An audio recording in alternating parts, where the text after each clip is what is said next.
Monsieur Nicolas Bordas, président de TBWA France, bonjour. Bonjour. Merci de nous recevoir justement pour cette interview. C'est un plaisir. Donc justement, nous sommes aujourd'hui au festival de la créativité pour comprendre des idées. Vous êtes auteur du livre L'idée qui tue. Est-ce que vous avez trouvé des idées qui tuent justement dans ce festival? Alors absolument, je trouve que la grande évolution depuis quelques années du Festival de Cannes, c'est qu'il est clairement passé du statut de festival de la publicité, qui était la manière dont on avait tendance à l'appeler jusqu'à récemment, à un véritable festival de la créativité, donc un festival des idées. Et d'ailleurs, personnellement, j'ai autant de plaisir à assister à la remise des prix du lundi, où on voit les idées directes, promotionnelles ou PR, que le samedi, où on voit arriver la catégorie qui reste encore une catégorie reine, qui est la catégorie de la télévision. Et donc, comme chaque année, il y a un lot d'idées formidables, parce que c'est vrai que le croisement entre l'événementiel et Internet provoque aujourd'hui des objets audiovisuels assez étonnants, qui peuvent créer du buzz, évidemment, via les réseaux sociaux.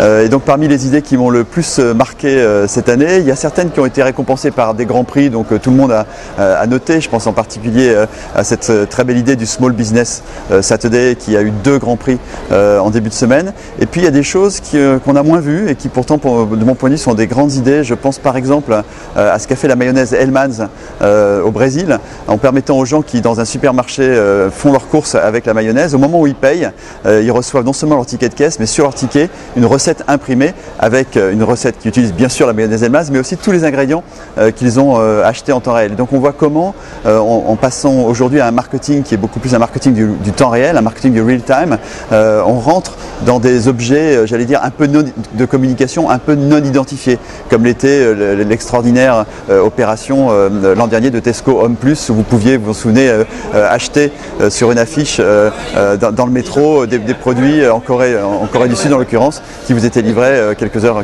plus tard. Donc on voit comment les nouvelles technologies transforment aussi énormément notre métier. Excellent.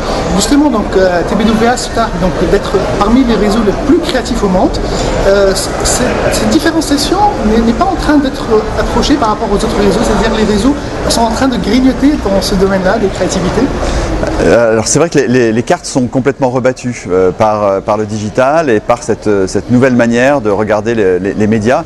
Et d'ailleurs on voit bien que tout se mélange, même le Grand Prix Média est gagné par des agences, en tout cas un certain Lion d'Or sont gagnés par des agences de publicité ou des agences de communication. Donc les frontières aujourd'hui n'existent plus vraiment, donc les cartes sont rebattues et ça permet aux agences qui sont pas forcément les plus grandes, les plus connues historiquement, de tirer parfaitement leur épingle du jeu. C'est même le cas au sein du réseau TBWA, où parmi les agences les plus récompensées pour le moment, nous avons à la fois notre agence en Australie ou notre agence à Dubaï.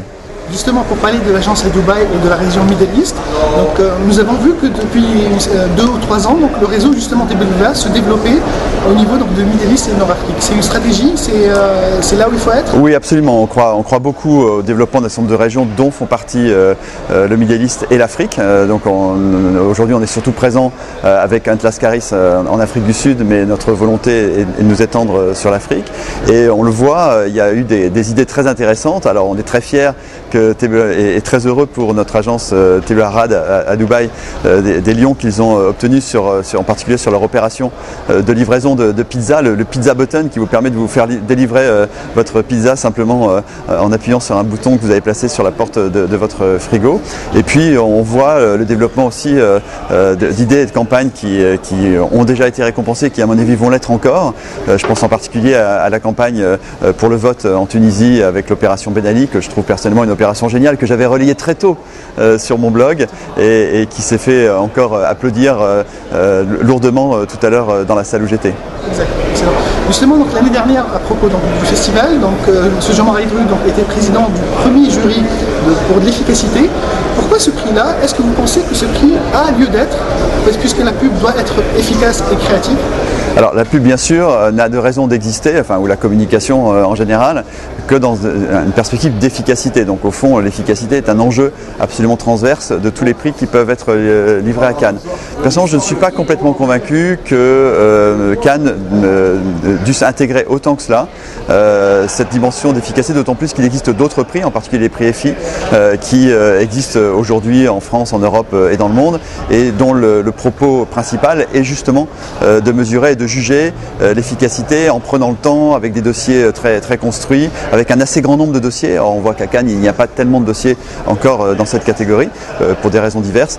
Et donc j'ai l'impression que Cannes a tout à gagner à rester le prix de la créativité sous toutes ses formes, et peut-être de laisser à d'autres le prix de l'efficacité. Merci beaucoup. Merci à vous.